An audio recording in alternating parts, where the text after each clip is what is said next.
用耳朵閱讀文字，好書伴你成長。歡迎嚟到利馬竇中學好書解讀音頻。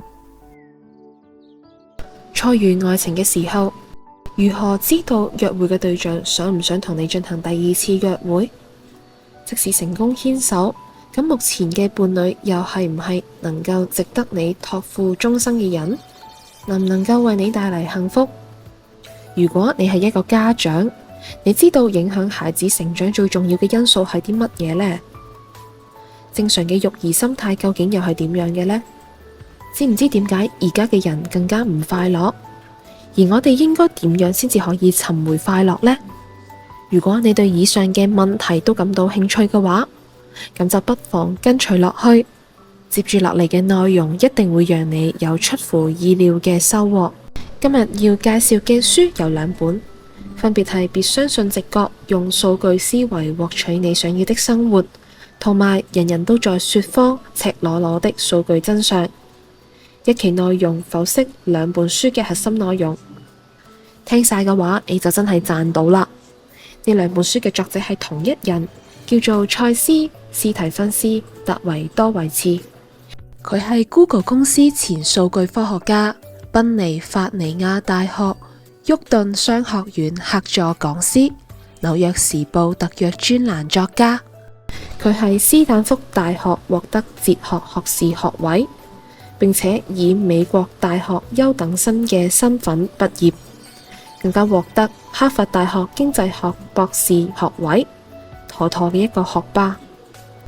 以下落嚟嘅解讀會以別相信直覺呢一本書為主體，以人人都在說謊為補充同埋延伸，用一條主軸線貫穿呢兩本書，就係喺呢一個複雜多樣嘅社會入邊，運用大數據揾出內在嘅規律。人類喺21世紀進入咗數字時代，每一日可以產生2.5乘10嘅18次方字節嘅數據，而對呢一啲海量嘅新數據進行分析，往往可以為嗰啲老生常談嘅問題俾出一個嶄新嘅回答，同時亦都可以揭露人性嘅本質。當然啦，作者係對外國嘅數據進行分析，但係佢所分析嘅問題係放之四海皆為相同嘅，唔會因為空間、地域同埋時間而異化。作者揾出嘅相當於係人類底層中嘅普通定律，因此讀者大可觀一葉而知秋，窺一斑而知全豹，以此為鑑，為人生做更好嘅抉擇。呢兩本書得出咗好多違背常識同埋讓人驚愕嘅研究結論，例如美國一直宣導嘅民主、公平、自由，但係背地裏嘅種族歧視就一直暗流湧動，難以根除。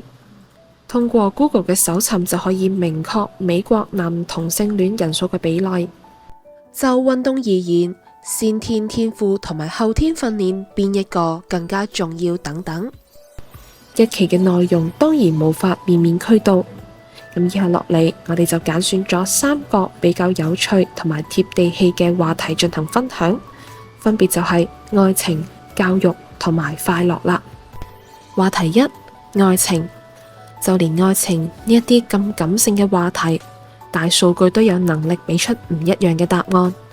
以下落嚟就具體分析2個與愛情相關嘅問題，就係如何知道對方對你有冇好感，以及伴侶邊一啲特徵有利長久嘅相處。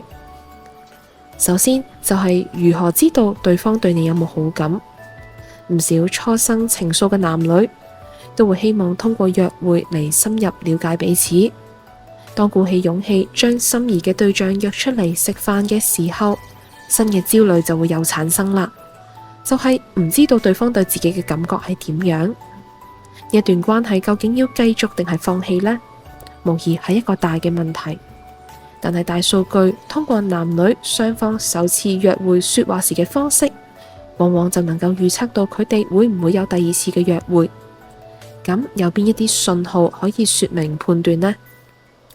對於男性嚟講，如果喺約會嘅時候，女性頻頻使用諸如大概、我估呢一啲模棱兩可嘅表達詞嘅時候，就表明女生可能唔太喜歡正在約會嘅男生。但係如果女生頻頻講到關於自己嘅話題，例如我點樣點樣嘅句子嚟應答，表明女生對呢一個約會係感到舒服嘅。另外，女生會使用具有凸顯自我性質嘅表達，例如你知唔知啊？例如我嘅意思係呢一啲咁樣嘅說法，就證明女生可能幾鍾意正在同佢約會嘅男生。當約會成功，彼此亦都順利確定關係之後，相處一段時間，必然又會思考一個新嘅問題，就係目前嘅伴侶究竟值唔值得自己託付終身？幸福嘅親密關係有冇一啲共同之處呢？點樣嘅伴侶能夠帶嚟幸福？呢個問題大數據似乎亦都能夠大派用場，只不過結論睇嚟係好反直覺嘅。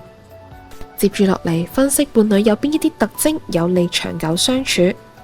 嚟自加拿大嘅科學家薩曼莎喬爾喺其餘85位全球最著名嘅科學家組建咗團隊，匯總咗43項研究數據，從上萬對嘅夫婦中搜集咗並分析咗數百個變數，用最先進嘅機器學習模型，得出咗對親密關係嘅研究結論，就係親密關係係好難預測嘅。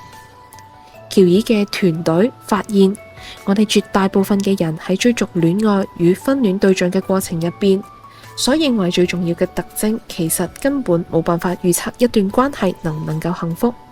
例如外在嘅特徵，好似身高、職業、外貌等等；而一啲內在嘅特徵，例如好似個人愛好，甚至係價值觀相唔相似，亦都係一樣。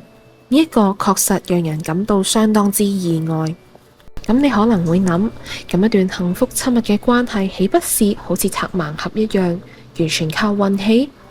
咁又不至於嘅，確實有一啲特徵能夠一定程度上預示感情幸福與否，但係僅僅係一定程度上啫。以下有4點最能夠判斷對方能否成為好嘅伴侶。注意，已經係最能判斷嘅4點啦。第一點就係對生活嘅滿意度。如果一個人喺單身嘅時候就係好幸福，咁喺佢建立親密關係之後，就會更加容易獲得幸福。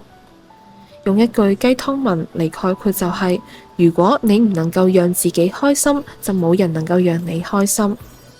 第二點就係伴侶是否為安全型依戀性格。擁有呢一種性格特徵嘅人願意信任他人，亦都值得他人嘅信賴。佢哋樂於表達自己嘅興趣同埋感情，並且更加容易與他人親密相處。第三點就係盡責性，簡單啲嚟講就係遵守紀律、效率高、有能力、有條理、靠得住。呢一點唔係單單僅限於男生，女生亦都適配。第四點就係擁有成長型嘅心態，呢一種人相信努力工作同埋堅持不懈可以讓自己嘅智力同埋能力不斷增長。有志者事竟成，呢一類嘅人會通過自身嘅努力，最終成長成為更好嘅伴侶。呢一啲大數據嘅分析結果就好似媽媽同你老生常談嘅說話一樣，想要有一段親密嘅關係，幸福長久，最重要都係睇下嗰個人嘅性格。數據仲表明，而家是否幸福就係預測未來是否幸福最好嘅方法。如果你嘅伴侶而家唔能夠讓你快樂，而你又因為雙方擁有好多共同嘅特徵而選擇堅持落去，呢一種諗法就係大錯特錯。畢竟江山易改，本性難移，以為對方會改變就係呢一個世界上最大嘅自欺。有時愛情需要及時止損，先至能夠避免自己深陷泥潭而難以脫身。咁假設到最後，你都係揾到嗰個夢中情人，與佢共諧連理之後，又面臨一個新嘅抉擇，就係要唔要生小朋友。一個問題大數據好似亦都冇辦法俾出答案，但係卻能夠俾出一個有趣嘅審視角度。喺統計 Google 搜索發現，人們檢索沒有生孩子是否會後悔嘅次數係詢問生孩子會否後悔嘅次數嘅8倍，亦即係話，其實好多不孕主義者嘅內心並唔堅定，亦都害怕自己會因為唔生孩子而感到後悔。畢竟好少人能夠拉下自尊，承認自己後悔嘅事情，但係卻會忠實咁樣向搜尋器袒露心聲。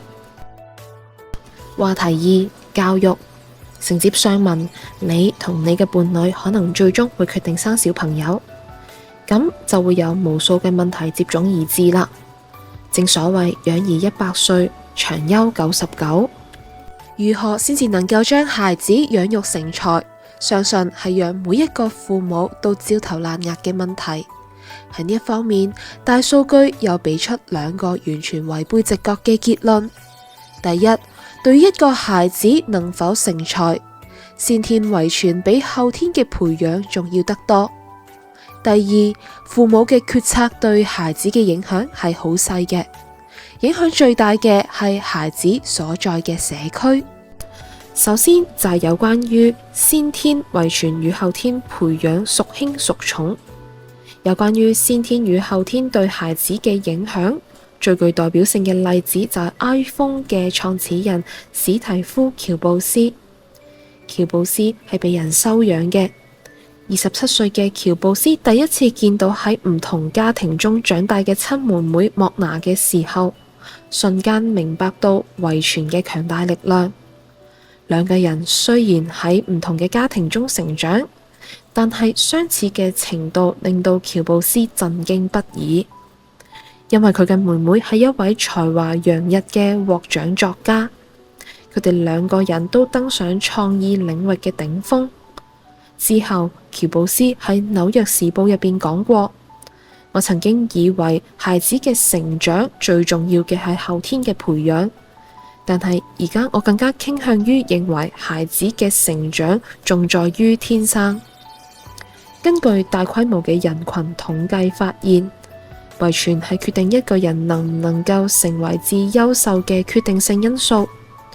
而如果將先天與後天嘅比重化為收入嘅話，咁先天因素對孩子成年後收入產生嘅影響，大約係後天培養影響嘅2.5倍。第二點就係父母嘅決策對孩子嘅影響好少。當下嘅父母無時無刻都需要為孩子考慮，例如放假應該報讀啲乜嘢興趣班，返學應該要報邊間學校，每日玩嘅時間有幾長，有幾多時間睇電話，幾多時間睇電視等等。但係大數據顯示，父母做出大多數決定所產生嘅影響都比佢哋預期嘅低好多，比育兒產業想俾大家相信嘅低好多。正如美國教育之父卡普蘭曾經講過，即使你嘅孩子喺唔同嘅家庭環境中長大，又或者講話，即使你係另一種父母，你嘅孩子仍然可能會成長成為而家一樣嘅人。你唔需要好似鄰居一樣成為虎媽狼爸，用令人疲憊嘅標準嚴格要求自己同埋孩子。如果將其量化表述，喺對於成千上萬嘅決定中，都能夠找到最優解嘅父母，佢哋嘅孩子優秀嘅概率只會比其他孩子高26%。但係出乎意料嘅係，孩子成長所在嘅社區環境單獨一項所帶嚟嘅影響就能夠達到約25%或者係更多。咁究竟點樣先至算得上係一個好嘅社區環境呢？作者話，一個好嘅社區環境具有3個特徵。首先就係居民中大學畢業生嘅比例，第二雙親家庭嘅佔比，第三歸還人口普查表格嘅人員佔比。點解呢？因為呢3個因素都與居住喺社區嘅成年人有關。大學畢業嘅成年人往往更加聰明同埋有熱誠，而雙親家庭意味住擁有穩定嘅家庭生活。歸還人口普查表格嘅成人往往係熱心社會事務嘅公民。其實做父母唔難發現，孩子天然對父母會有抵觸嘅情緒，大個咗之後就中意對着幹。但係孩子對家庭愛嘅成年人就唔會有呢一種情緒啦。唔少研究顯示，成年人嘅榜樣作用比一所好嘅學校或者蓬勃嘅發展經濟對孩子嘅成長更加有意義。畢竟孩子更加願意視社區中嘅成年人作榜樣，並且模仿佢哋做好多嘅事情。例如，如果一個人喺細個嘅時候搬到去有好多發明家嘅社區，咁佢長大之後成為發明家嘅可能性就會提升。如果居住嘅社區裏面有大部分嘅發明家都係從事醫療器械嘅行業，咁一個孩子未來發明醫療器械嘅概率就會比較大。因此，父母更加需要做嘅就係關注孩子同乜嘢人接觸。一個先至係真正影響孩子未來發展嘅關鍵因素。而更加有趣嘅係，喺目前最暢銷嘅育兒指導書入邊，幾乎冇一半係提及社區環境嘅重要性。呢個亦都係大數據揭示出一個意想唔到嘅維度。講到呢一度，你唔知道會唔會諗起中國古代嘅成語故事孟母三遷呢？一個成語就可以為以上簡樸而又深刻嘅教育真理做出總結。如果講起教育，我哋仲要多提及一啲最新嘅研究結論，例如早教對孩子弊大於利。早教通常係指人出生到小學以前嘅教育階段。唔少嘅家長為咗讓孩子返小學嘅時候快人一步，早早就會讓孩子去上呢一個班上嗰個班。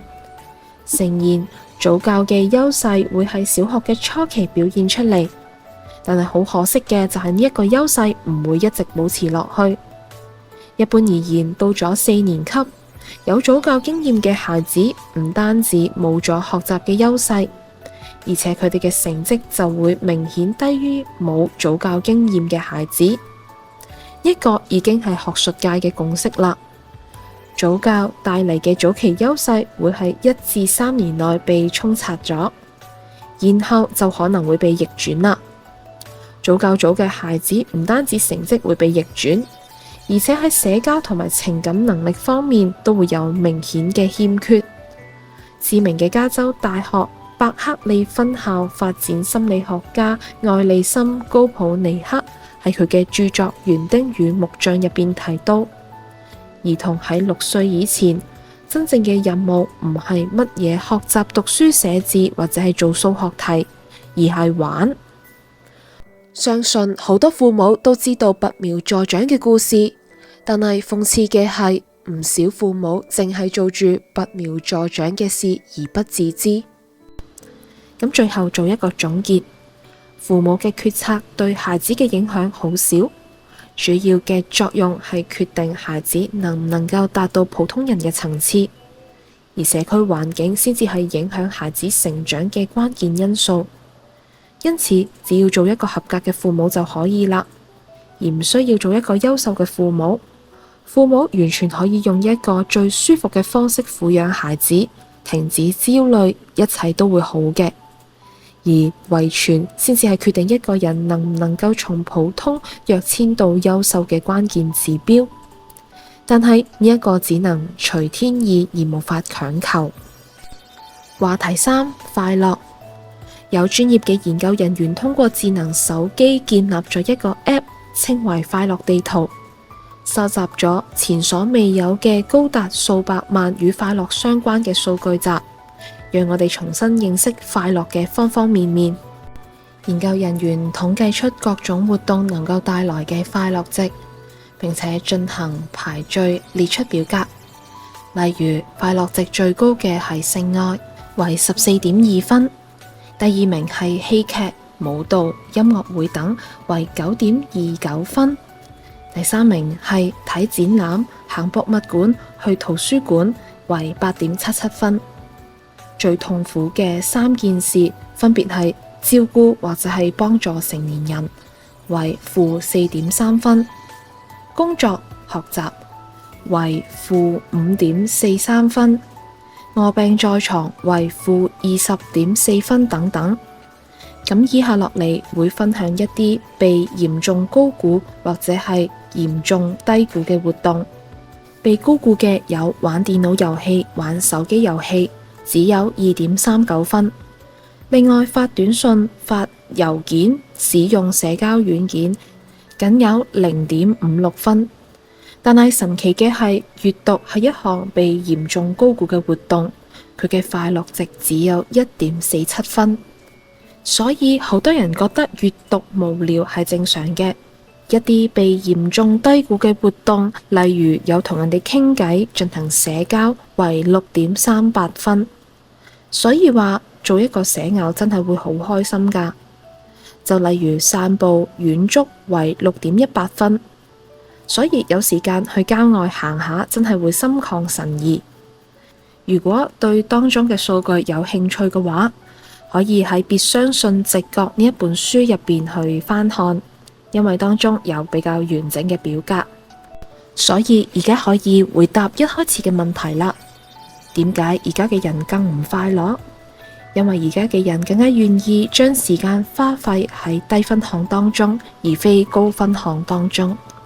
就好似而家嘅學生一有閒下嘅時間就會打遊戲同埋用社交軟件。但係殊不知呢一啲活動獲得嘅快樂值其實好低，例如社交、散步、行博物館呢一啲高分項嘅活動卻係越嚟越少啦。所以作者喺呢一章總結，嗰啲排喺前列嘅活動絕大部分都係與金錢唔相關嘅，因此金錢對快樂嘅影響其實好少。快樂其實冇我哋想象中咁複雜。人們只係未曾在意過嗰啲真正讓人快樂嘅事情。當我哋得知各項嘅活動嘅快樂值之後，我哋更加應該考慮一下自己參與活動嘅頻率，做多啲快樂值高嘅事，而做少一啲快樂值低嘅事情。咁總結一下，我哋上文用大數據研究結論，為生活中常碰及嘅3個問題——愛情、教育同埋快樂，俾出咗一個全新嘅解答。大數據嘅革新將會係一場革命。數據分析最有價值之處就係能夠幫助我哋從直覺與感受嘅思維偏見中走出嚟。著名嘅以色列歷史學家尤瓦爾·赫拉利喺《未來簡史》中，仲對數據革命進行咗更多嘅描述。喺21世紀，感覺唔再係世上最好嘅演算法。我哋正喺度利用前所未有嘅運算能力同埋龐大嘅數據庫，開發更加強嘅演算法。當你考慮要同邊個結婚、從事乜嘢職業、要唔要發動一場戰爭嘅時候，答案係而家演算法比我哋更加了解我哋自己。雖然咁樣並唔係意味住可以一味用數據解決所有嘅問題。大數據冇辦法消除千年以嚟人類探索出嚟嘅認識呢一個世界嘅所有方法，但係佢能夠互為補足。喺未來，人類必須要借助大數據嘅強大力量去了解整個世界同埋了解人類本身。以下係呢本書嘅思維導圖，有興趣嘅話，不妨將佢保存收藏起嚟啊！今日嘅好書解讀音頻就嚟到呢度結束啦，多謝大家嘅聆聽。